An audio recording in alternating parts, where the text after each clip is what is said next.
Hey, how's it? Welcome again to to another video.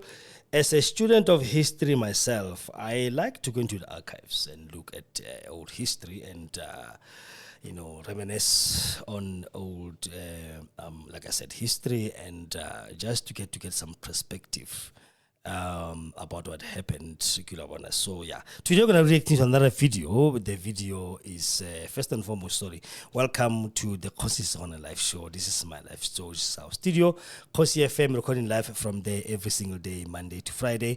Recording live and reacting to videos live as well, so that you can be able to have that chance to comment and to tell us what you think live on real time. So we are recording from Kgosi FM studios. As you can look at the back, there's Kgosi FM logo there. We are here in number 702 FM in Westview in Danville. So today we're going to be reacting to one of the old videos that was there that we I came across a few days ago, and I was like, wow, I want to play this over and over again and watch it over and over again, and really it blew me away. I'm like, what? Something we know about. Here we are, and it's like, what? Wow, now that's what I'm talking about. We talk about videos, man. Talk about the reaction to videos and talk about the truth behind everything. That's why I love history, because you can never erase history. You can never change history. Well, no matter how much you like and no matter how much you try, you can never change history. History is history, and it will remain history. So today we are getting to a video that what really happened on Robben Island between Mandela and the rest of his comrades there, and the National Party that was taking him out of prison every single night on a suit to go and negotiate alone. Was that the beginning of him selling us out? Was that the beginning of what we have today in South Africa as we look at what we're having now, the so-called GNU, where white people are ruling unelected by us? They'll be given a chance to rule, because was this the deal that was made between Mandela and the rest of them? So, as I said, the video is going to come soon, but then before we can come up soon, please watch it. After watching it, react to it. Comments below. Comment and good class. We're asking this question: what really happened in Robben Island? You want to know.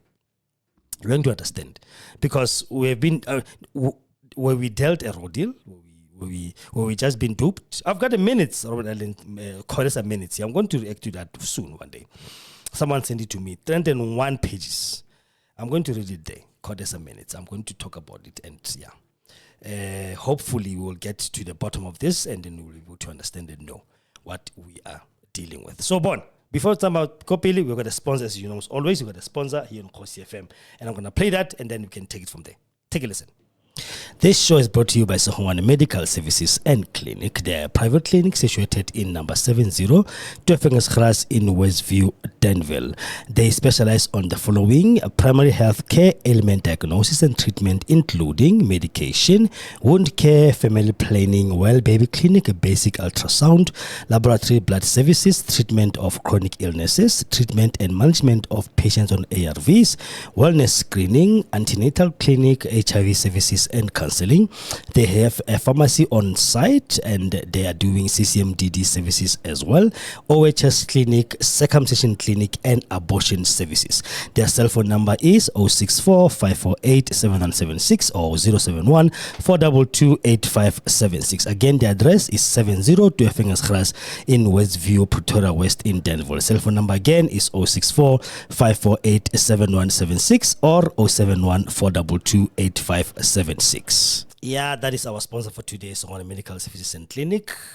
They are a private clinic in Westview, Pretoria West in Danville. They don't take medical aid yet, but it's NHI, so medical aid is not going to work there. 350 consultation and medication is separate as well. So after you see a doctor, the doctor will see if you need any medication, write it down for you. You take the script, go outside. As the advert said, there is a pharmacy on site. You go there, you get the medicine, you go. They don't do prescriptions, so don't even think of you're gonna come. Can I press a prescription? I'm going to clicks. No, everything in the house. Yeah. But they are our sponsor, and you as well can be able to be our sponsor and help the show to become as big as it's supposed to be by either advertising on their channel with us, or by merch. Merch, we are going to have a shop. As you can see, there's a cap, that cap there with Kgosi FM's logo and the t-shirt as well. Ne? Yeah, but you're going to make them, take it.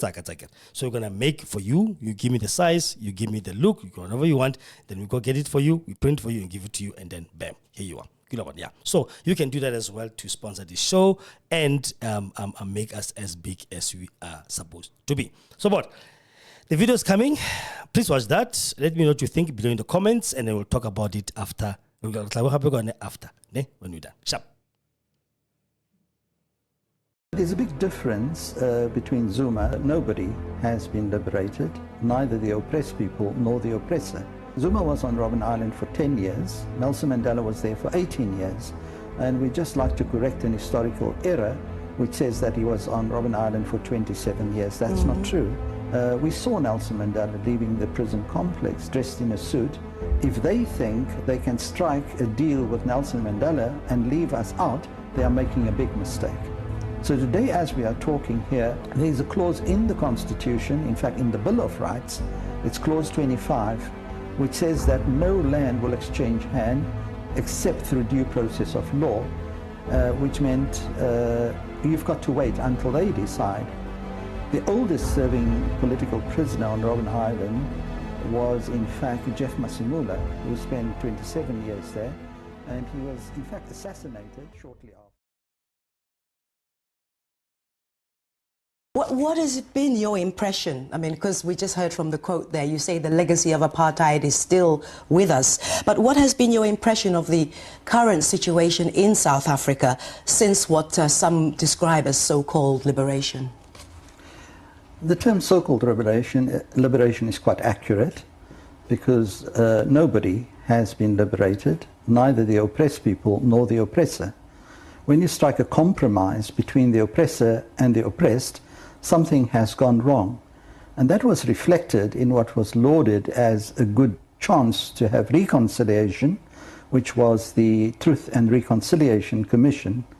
Ironically, 22,000 people turned blacks appeared before the commission, and very few of the oppressors, the majority of the whites. Yes. What was also very disappointing was the fact that the people who orchestrated the apartheid terrorist regime, not just the apartheid regime, because they terrorized not only the 40 million indigenous people, but also the surrounding African states. And neither the Broederbond, which was established in 1918 as a secret organization, was subpoenaed by the TRC, neither the judiciary, your magistrates, judges and prosecutors, who implemented the apartheid laws, nor the multinational companies who benefited the most from apartheid. And of course, the politicos like ex-President P.W. Botha, who were responsible for these. What would you say, Imam, to people who still see people like Nelson Mandela as heroes and see him as a source of inspiration? Do you feel that he was an integral part of the compromise, or was he hoodwinked to a certain degree? No, he wasn't hoodwinked. In his case in 1964, when he appeared in court, he made a statement which was later quoted in the Financial Mail and other business magazines, that he has never ever been opposed to capitalism, and that was the cue. So they already started trying to get him on board, so they softened him up, and that was the reason for removing him from other comrades on the island who were in the Rivonia trial. Accidentally I bumped into the second in command of MK, and that's Mkhonto Wesizwe. Mkhonto Wesizwe. And he called me and he mistook me for somebody else, for an MK member, which I've never been. And he said to me, Ismail, which is not my name, if they think they can strike a deal with Nelson Mandela and leave us out, they are making a big mistake. So already there was a split, which was observable, that they knew that Nelson Mandela had been taken off the island in order to set in process the negotiations. Okay. So that came as no surprise. Well, looking at the current administration under Zuma, would you say that is a continuation of the same line of thinking? No, there's a big difference between Zuma. Zuma was on Robben Island for 10 years. Nelson Mandela was there for 18 years.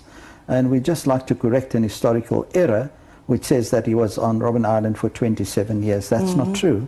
The oldest serving political prisoner on Robben Island was in fact Jeff Masimula, who spent 27 years there, and he was in fact assassinated in what was called a motor car accident shortly after he was released.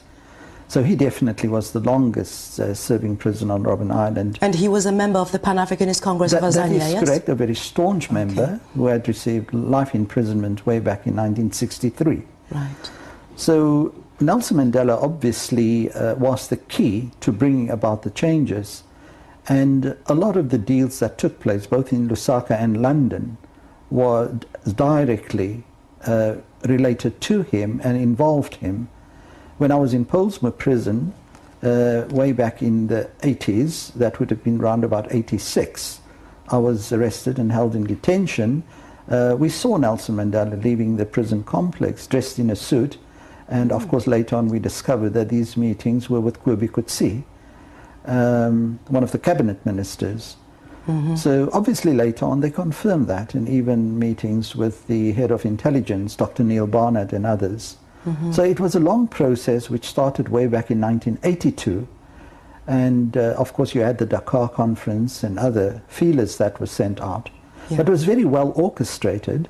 Yes. The people who needed the settlement badly were in fact the multinational companies, the financiers, the banks, the investors, because the country obviously was going down a very slippery economic slope. They got them on board. Why did they choose the ANC? It's because the ANC has always been very comfortable with the concept multi-racism. And I found it ironical that Nelson Mandela, on two occasions, one is a set of essays written by Robben Island prisoners and edited by Mac Maharaj called Reflections from Robben Island. And the first essay is by Nelson Mandela. And in there he still refers to people as colours and as blacks and Africans. When he was at Wembley shortly after his release, he says the ANC is a non-racial organization, therefore all races are welcome. Right. Now that obviously is conceptual confusion. Many of our top thinkers in South Africa, when they say, when we called ourselves Africans, we meant that we were anti-racist. And very few people have used the concept anti-racism. We also draw a distinction between racism and racialism. Racism is based on statutes, on law, and it's enforced by the police, the courts, and eventually the army. Whereas racialism is when you and I discriminate against each other on whatever flimsy reason. And the fact that it is still very much part of South African life is the BEE, Black Economic Empowerment, and affirmative action, and also the outbreaks of xenophobia just consolidates that particular viewpoint, that racism and racialism is alive and well in South Africa. Well, for a lot of people, the Pan-Africanist Congress of Azania is little known as a political entity. Yes. But everything you are articulating is very much in tune with what they say as well, because once upon a time you were a member, and it was led by Robert Mangaliso Sobukwe, who is almost written out of the history of South Africa. Now, I'd like to ask you, what has happened to the PAC and that element of political thinking within South Africa now?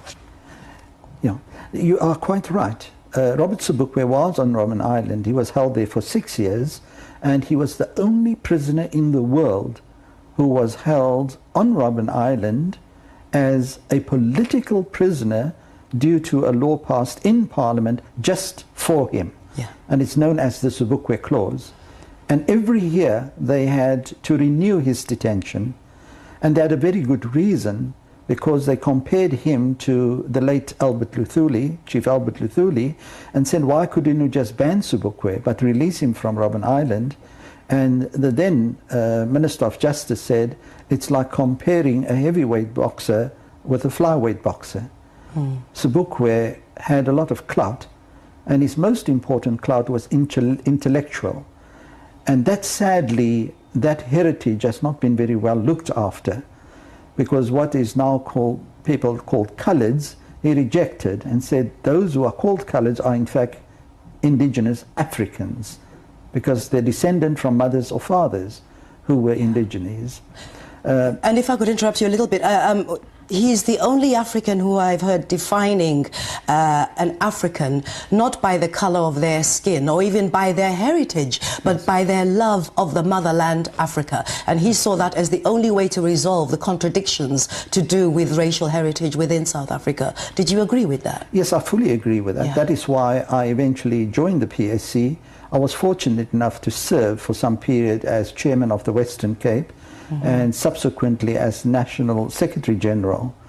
Of course, I have now left because obviously a lot of infighting and splinter groups arose, and most important of all, the PAC couldn't get two things right. One was to have a sustainable financial backing, and the second one was a lack of a proper administrative structure.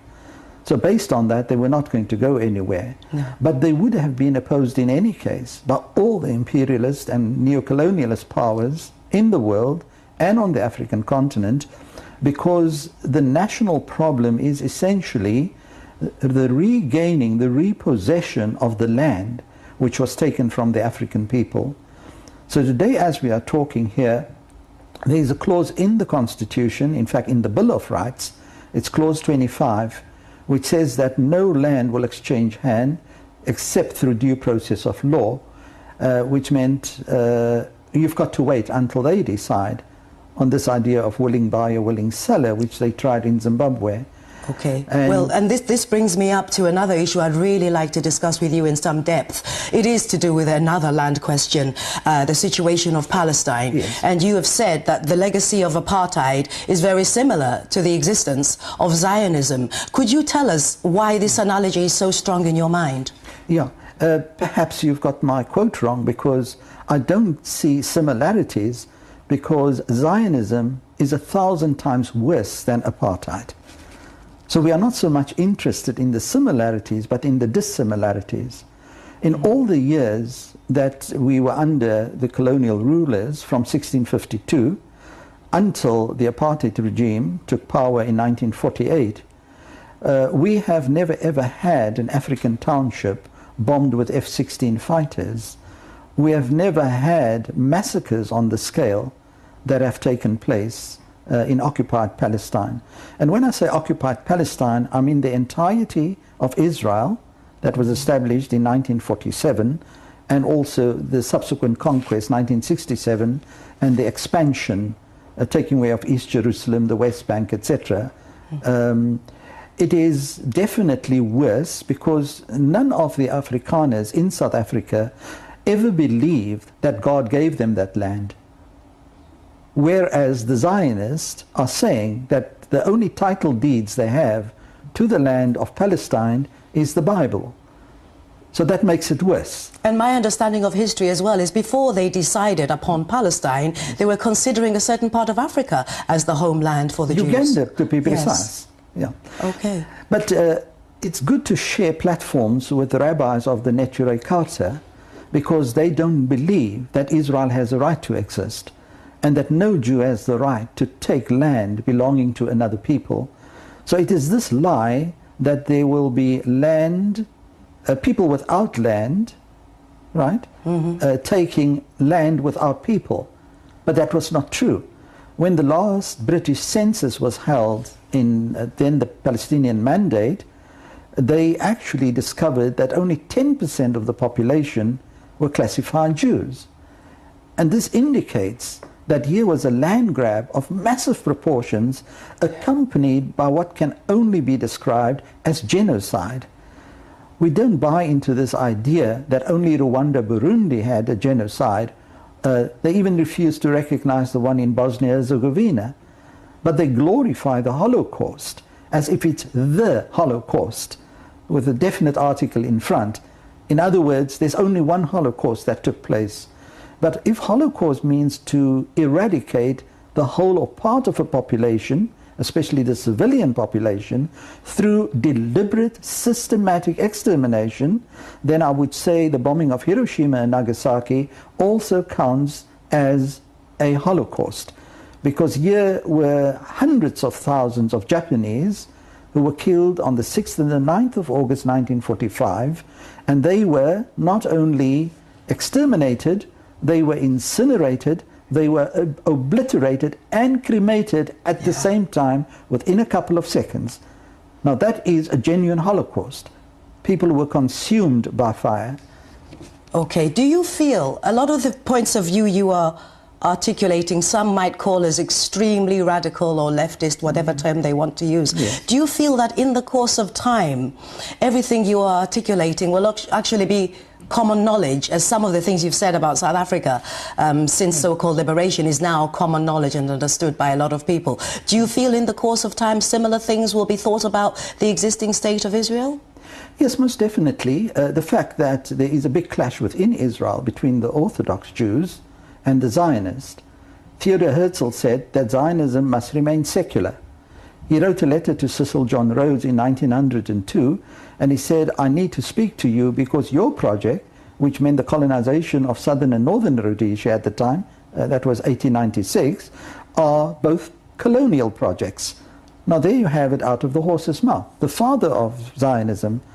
So the rabbis, Orthodox rabbis in the Neturei Karta, they endorsed that point of view, that Israel should never exist. And you can't punish through collective guilt Palestinians who had nothing to do with the Nazi Holocaust. And it was not only the Jews who were killed in Germany. What Hitler did, he first wiped out the opposition, the communists and anybody else who opposed him, the intellectuals, the artists. And after he had finished them off, then he went for the Jews. And this is a feature of all genocidal activities, that you want a free rein to operate as you please.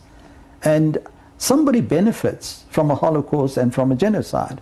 And it's normally the ruling classes. Right. Because this is almost a primitive means of capital accumulation. I take what you have and make it mine. Okay. Whether it's land or whether it's minerals, whatever it is. Because you talk implicitly and explicitly about a more just social order. Yes. And as someone who's lived under apartheid, how do you see Pan-Africanism or the idea of a unified Africa? Because Kwame Nkrumah, who was the president of the first independent African state, Ghana, said his country's independence was meaningless without the independence of every single other African nation. Is that a pipe dream, do you feel? No, it isn't. He expressed it very well. He says, unless every square inch of Africa is liberated. Ahmed bin Bella, the first president after the success of the Algerian Revolution, said exactly the same, that the liberation of Algeria is meaningless unless we're going to liberate the rest of Africa. Now, Pan-Africanism also is not just a continental concept, it also includes the people in the diaspora. Just last night, there was a documentary on the slave trade in, for example, Jamaica. Look at the visuals coming through television now on Haiti. I never imagined that people could still be living in such poverty right on the doorstep of Miami. Right? So who is responsible for keeping the poor dispossessed, ignorant, diseased, and discriminated against? And I think, yes, a new social order is possible.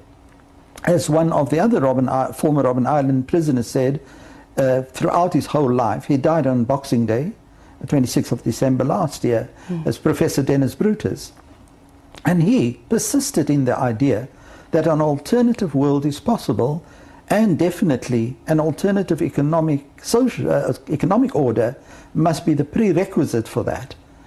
Well, the first criticism people might raise when you make that statement is that the alternative to capitalism, what was defined as socialism in the USSR, former USSR, has been seen to be a complete failure. What would you say to that statement? What is socialism in the 21st century? Yes. The fact that the Soviet Union was established excuse me, and maintained through terror under Stalin, bearing in mind the conditions under which he had to operate, and also during the Second World War when Hitler actually attacked the Soviet Union. The Soviet Union more than survived. because you can't pull a society from a semi-feudal state into the 1950s and compete with space exploration and nuclear weapons, etc., if something significant had not happened. Where there is a difference of opinion is the fact that when we talk about nationalization, it's not the same as socialization. Because in South Africa, we had a lot of things nationalized, but the bulk of the people did not benefit from it. Whereas when you socialize the land and you socialize the economic system, especially health system and the educational system, it means that the people themselves are in control of the process and they decide what is beneficial or non-beneficial for themselves. And nobody can reverse that. Whereas if you nationalize, even through legislation especially, you can reverse that at the stroke of the pen. And that is not what we want. Also, people must determine what are their needs and what are their wants. What is it that the African people need at this moment? They need an overdose of education, but that is not going to come about if we don't even have a philosophy of education. We don't have enough qualified teachers. So we've had almost, 5 ministers of education, and none of them have been able to reverse the trend. And for one reason only. They don't seem to understand that the primary purpose of education is to teach human beings how to live with other human beings. That was the greatest failure of apartheid. Yeah.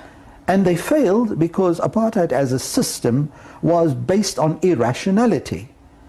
Well, let's go to a much more rational kind of thinking, which may answer that question that you've posed.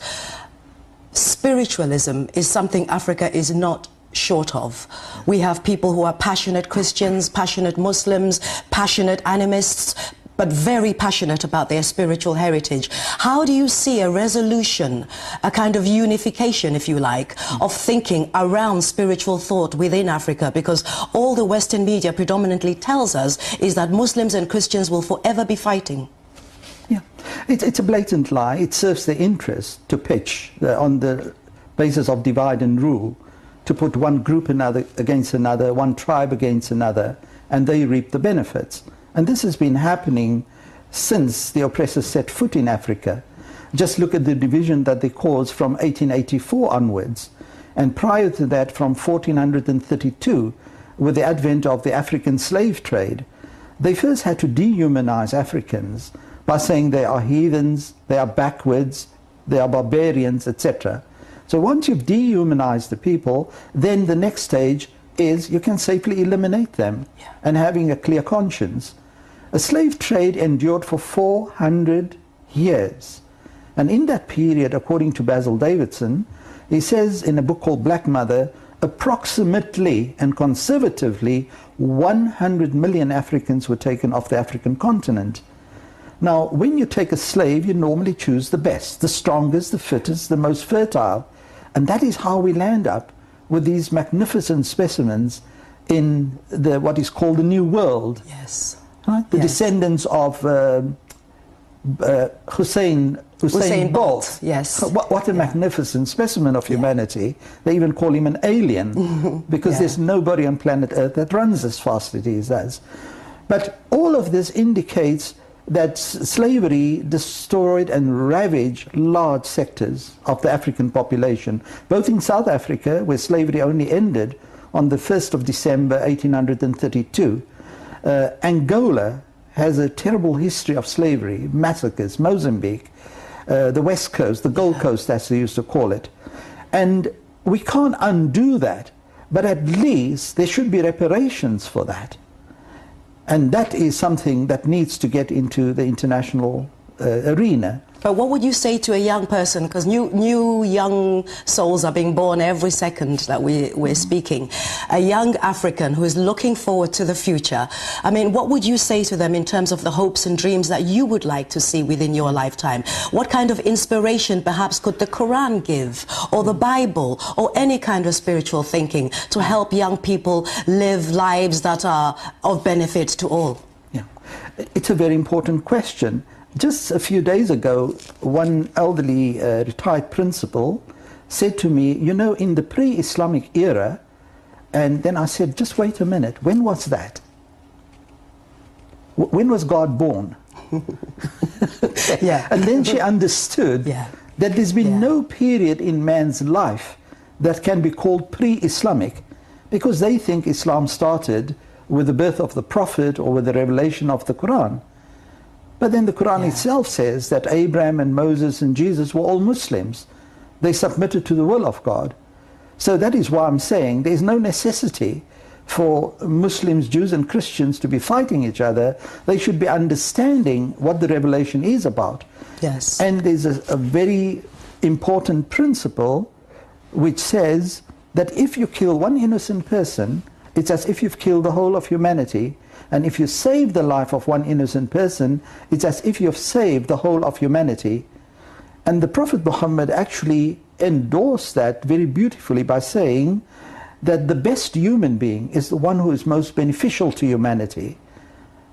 Now, when we talk about a just social order, we mean one in which you are neither an oppressor nor oppressed. Now, doesn't that sound good? And it's a society in which every human being, citizen or non-citizen, has at least one meal per day, even if it means free of charge, Okay. prepared by the state. Well, and on that positive note, and I don't think any religion or religious teaching would disagree with that. Of course not. Thank you so much.